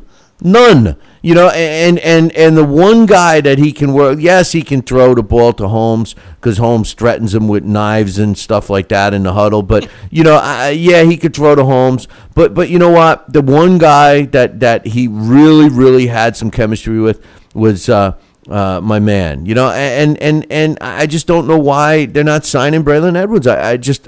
It makes no sense, Mikey. I don't know why anybody's not signed Braylon Edwards. I don't get. Is he that bad of a person? I don't get it. He wasn't with the Jets. I know he was with Cleveland, and the 49ers kicked him to the curb. But and speaking of the 49ers, who ended up not taking the cancer of the Jets, Darrelle Revis. He's still not 100% in Tampa. I hate to wish ill on a player, but I hope that he never gets back to the same level he was at because it will serve him and Tampa right. I agree. I don't wish injury upon anybody, but he's already injured, and the contract he signed. There's no guaranteed money. His annual contract is $16 million a year. But you know what? What if he doesn't come back? What if he can't be? What if he doesn't have the same, recovery powers as Adrian Peterson? This guy's, I'm going to come back. I'll be just as good or better. I don't know. It's not looking too good right now. No. It's not looking, and nothing would make me happier. Nothing would make me happier than that guy not getting money. Me too. He was all about money with the Jets. And about himself. Listen, you know how much I hate the Patriots, right? But Brady, and you know how much I hate the Giants, right? But Eli, I never had anything against Peyton, and I've always liked the Broncos a bit. Those three guys, right off the top, they all made adjustments. Are they going to get their money? Yeah, they're going to get their money, but not, they know they're going to get their money after their careers or however they restructured their contracts. But the reason why they did that is so that they could have the supporting cast around them. They understand that there's no I in team. And guys like Darrelle Revis and Holmes and other players that are all about me, I want my money, they're guys that are playing for stats, playing for money, and could care less about Super Bowls and championships and the rest of the players. And you know what? In the NFL, what makes it so great is the continuity with the salary cap, and one team is virtually undefeated, and another team is virtually winless, and the level of talent is only off by a player or two, maybe a knee injury or two is separating these two teams. That's what I love about the NFL, and the only way that you can make it work is if you have team players. This all about me and me being the best and me making the most and me, that never works. It never has, and it never will. I agree, but before I get into any more, you mentioned Holmes in your tirade there, and Holmes did reconstruct his contract. Well, he had to. He may not. I don't think he can walk too normally right now. And come on, man. Whatever. Restructured. What did he? He did. He did the right thing. You don't like Holmes. He was going to do it. You don't like Holmes. He did do it. You don't like him. And he's going to get his money. He's not a $10 million receiver. Come on. Again, they overpaid for him. They overpaid for him because he made the catch in a Super Bowl. Well, it's Rex Ryan. Rex Ryan ruins his own players by praising them in public, and they make him. Listen, if Rex Ryan would have shut the F up about Darrelle Revis, half of the stuff about Darrelle Revis would have never happened. Look at Bill Belichick. He doesn't even publicly say how great Brady is, and we all know he knows it. He is. He doesn't ever say, "Oh yeah, he's the best quarterback ever." He doesn't say that. He'll say it someday, but he doesn't say it now. He doesn't say that about any of his players. Listen, I don't mean to keep bringing up Belichick because I can't stand the guy, but facts are facts, man. Rex Ryan needs to start taking some of this blame. And Mangold, with the interview that he conducted earlier this week, was saying that a lot of the veterans on that team don't want to let him down, don't want to let Rex Ryan down because of all the hits he took for that team. I just don't know if they all feel that way. Maybe some of the veterans do, but a lot of them are talking smack about quarterback controversy already, and some of the front office decisions. Yeah, but evidently, players do still like Rex. I mean, me personally, as a head coach, I don't think he's done a very good job. I think. He went. Everybody says, "Oh, but he went the first 2 years. He went to the AFC Championship game." Well, he went to the AFC Championship game on the teams that Eric Mangini built. That's the bottom line. Yeah. You can say what you want about Mangenius, call him a man idiot, whatever you want to do about. He knows how to put a team together. I'll take him and back. He did. I'll take him back. I think they were quick to get rid of him. To be honest with you, I mean, he had some bad. Like I said with Mangini, the problem with Mangini was twofold. Number one, more than half of his players were as old or older than him. And number two, he was demanding respect the way an experienced, proven guy like Bill Belichick or Bill Parcells demanded respect. And the players had a hard time giving it to him because of the fact that he had nothing to prove. He had no Super Bowl rings as a head coach. He had nothing in the bank. And, in the NFL, when you're dealing with these kinds of athletes making the kind of money that they do, unless you got some brass surrounding you, who the hell are you, especially if I'm older than you? What the hell do you know? And that's what I think his problem was, really. As we learned, a lot of those players that had that thought were wrong, but anyway. No, you're right. It was basically with Mangini. I think the fact that, because he came from the Bill Belichick pedigree, that I'm not saying he felt invincible, but he kind of felt, hey, listen, I learned from the best. I should get that respect, and you earn respect. You don't demand it. Right. So. Well, listen, Mike, I know we could keep going on and on about the Jets, and it just ruins my whole day. And, I got to do something, more interesting, like cut the lawn and, get eaten alive and maybe hope that I get television back at some point today. So I'm going to let you know on what happened, some historical things that happened on this day in New York, June 29th. Excuse me. Interesting. This is, New York is such a centerpiece for sports, and I don't know if because sports are so common now throughout the United States, I don't know if a lot of other states give us the credit that we actually deserve, Brooklyn Mikey, because some interesting things happened on this day. On this day, June 29th, back in 1876, John from LDL TV was born, but in addition to that, Joe Start of the New York Mutuals hits into Major League Baseball's first triple play during an 8-0 loss at St. Louis. The way he hit the ball to the shortstop, who went to first base. First base went to second base went to third base, completing the very first triple play in Major League Baseball history in 1976. On this day, June 29th, in 1916, despite giving away 35 pounds, Jack Dillon wins a 10-round decision over heavyweight Frank Moran, who would eventually fight Jack Johnson for the world title. Actually had fought him already in 1914. In the first major ballpark fight in the United States, took place at Brooklyn's Washington Park on this day in 1916. Dillon weighed 169 pounds and Moran weighed 204. Dillon won $40,000 for winning that fight, Mikey, in 1916. That's a ton of money, and he did it in front of 18,000 people, which, FYI, MGM Grand doesn't hold that much when Mayweather fights there. So that's a pretty big audience at Brooklyn's old Washington Park. On this day, June 29th, in 1933, Primo Carnera knocks out Jack Sharkey in the 6th round to win the world heavyweight title. That took place in Long Island City, New York. And on this day in 1950, the Yankees recall some guy named Ed Ford, which would be later known as Whitey Ford, from their Kansas City AA affiliate, and he went on to win his first 9 games. His next 9 decisions he won, and he helped the Bronx Bombers win their second straight pennant.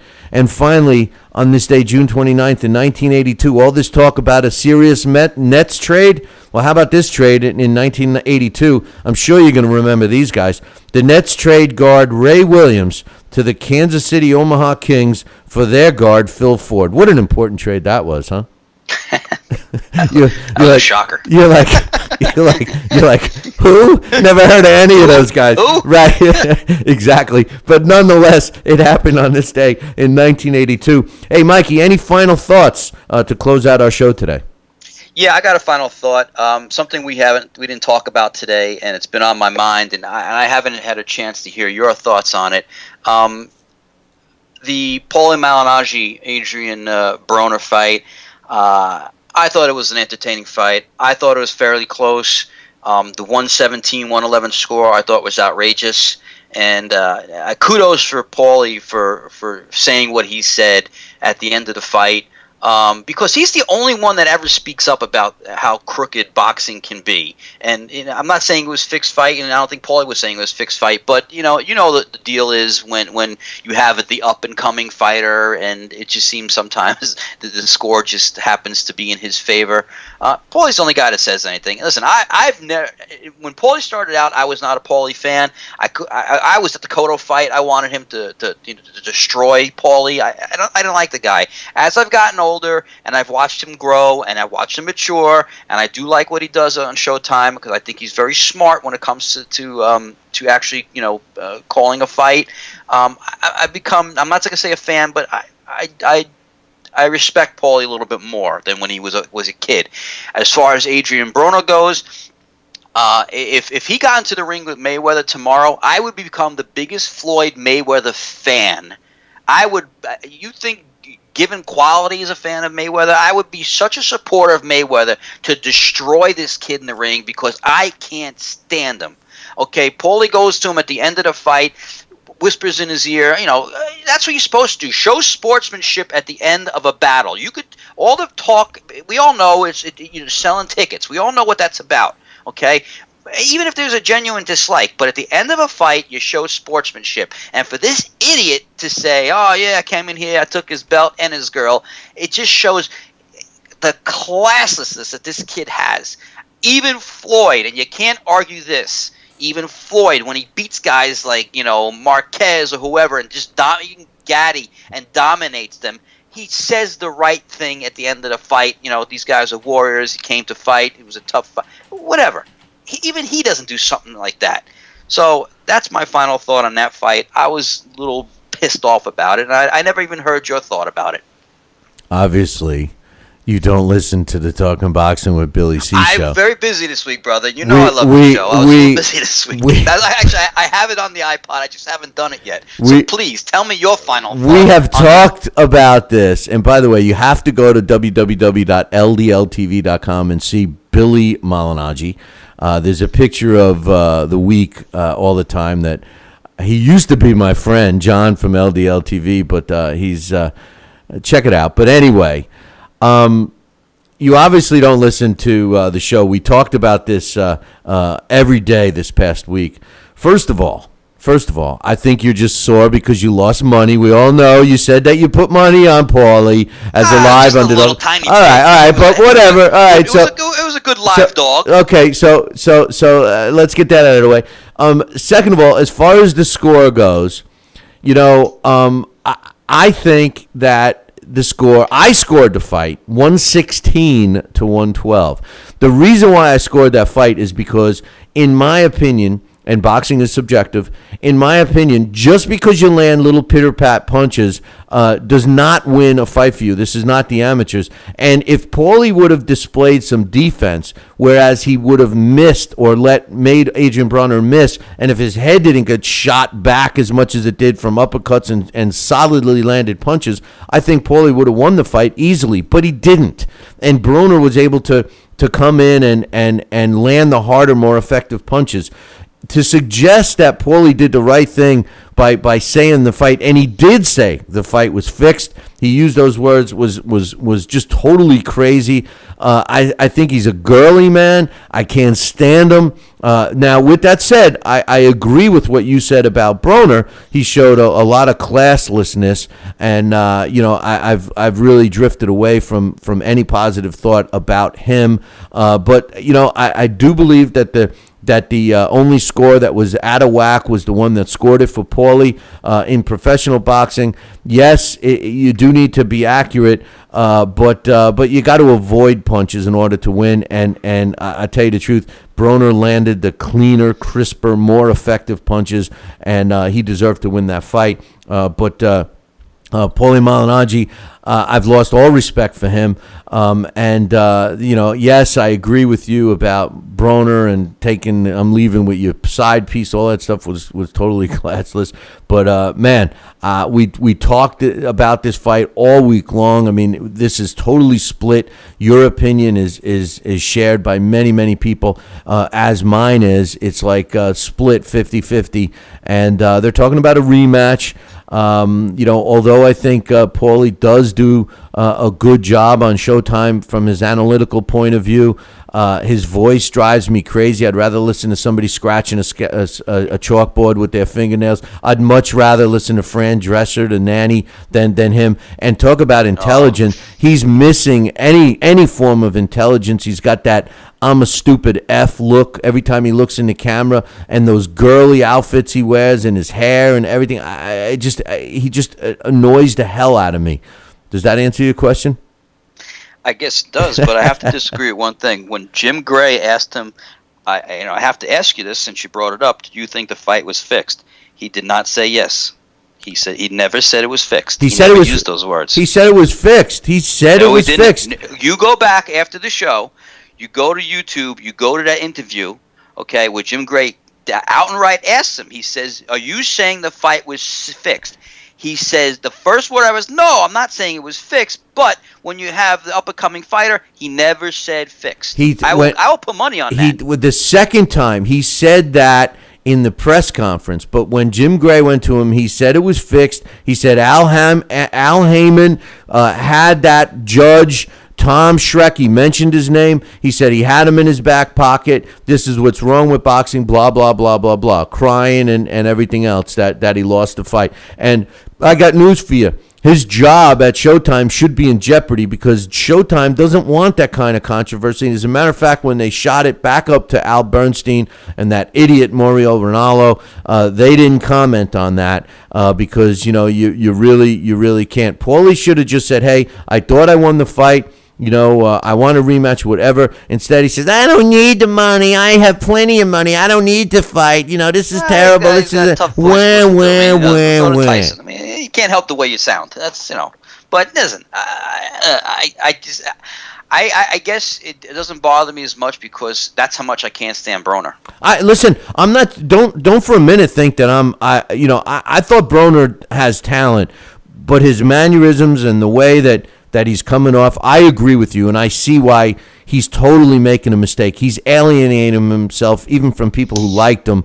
But Paulie Malignaggi is not the answer. But they are seeking a rematch, and we'll have to see. And it's the Brooklyn thing with you. It's what it's got to be because I know you're a man. I know you're a man. I know that you don't wear your hair and look like a girly man like Paulie does. So I know it's got to be the Brooklyn thing.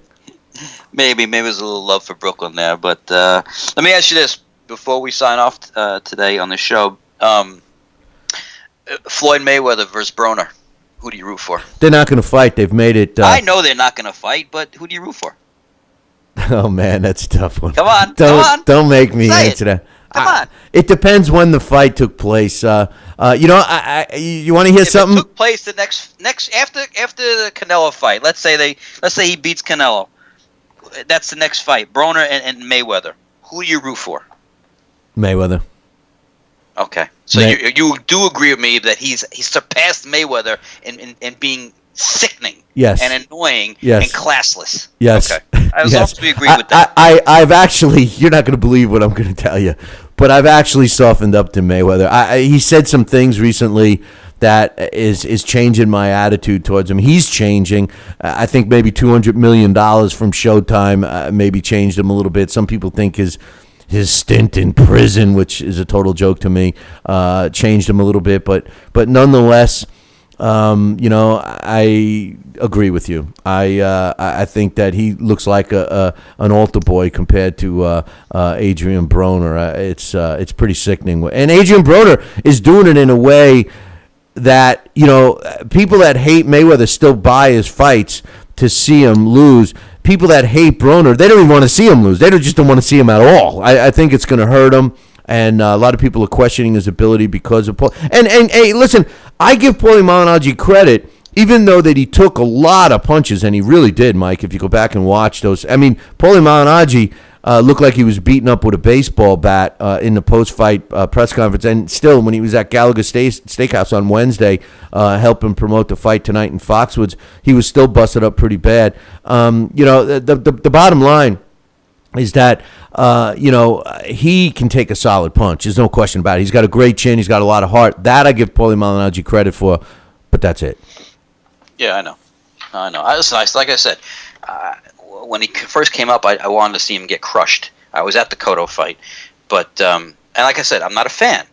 I have a little bit more respect for him because of things like that. So he can't take a punch. Listen, if I went into ring not knowing that I couldn't crack an egg, I give a guy like that credit. Because there's nothing you could do to keep a guy off you who's more powerful than you are, except just on your legs and your boxing ability and your ability to keep busy. But it's nice to have a little bit of power, which Paulie has none. Yeah, but if it would have been nice for him to have a little head movement, because then maybe Broner wouldn't have connected. Absolutely. But you know what? At 32, I think he's shot. I think his legs are shot. He doesn't have that mobility that he had when he was 22. He doesn't. I mean, Paulie had better defense, obviously, and he was able to move a lot better when he was 22 as compared to 32. I think he's an old 32. I really do. Yeah. And when you got a guy with hand speed like Broner, it makes it even harder to move out of the way. Well, I mean, there's no sense in seeing a rematch. I really don't. There's no sense in seeing a rematch because you're going to see the same thing. Paulie could take a shot. Paulie's going to come out looking like he was in a horror movie, and that's the bottom line. You're going to see it. You're going to see a rematch.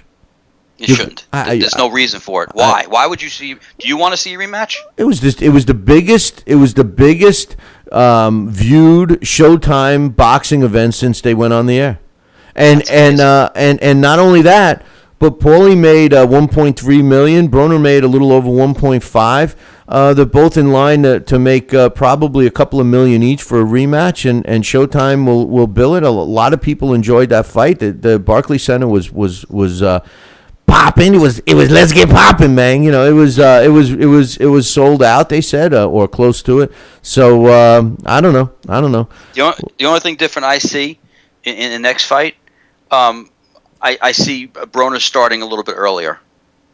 Well, it took him the first two rounds, 3 rounds to actually start getting into his rhythm.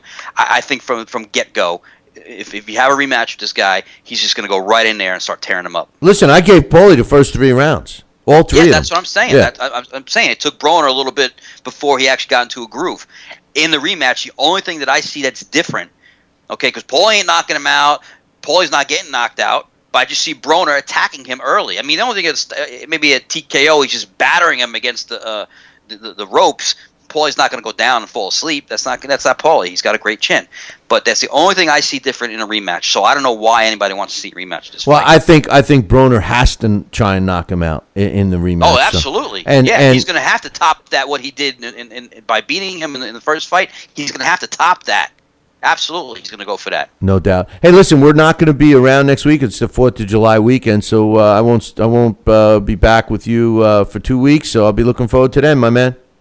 Sounds good, brother. Always a good show. All right, don't blow your hands off on the 4th of July. I know how you like those fireworks. Actually, you know what? You want to laugh? As soon as I hang up with you, that's where I'm going to South Carolina to load it up for my barbecue. I know. Just don't blow your hands off. I don't want to hear that you can't dial a phone in a couple of weeks because you had a firework injury. Good. I'm good. Hey, you know what? You want to laugh? You know what I use to put the rockets in, to hold them, to light them? You know what I use? A beer I can? use the jug wine, the empty jug wine. You know, I drink the gallon, jug wine. The Gallo.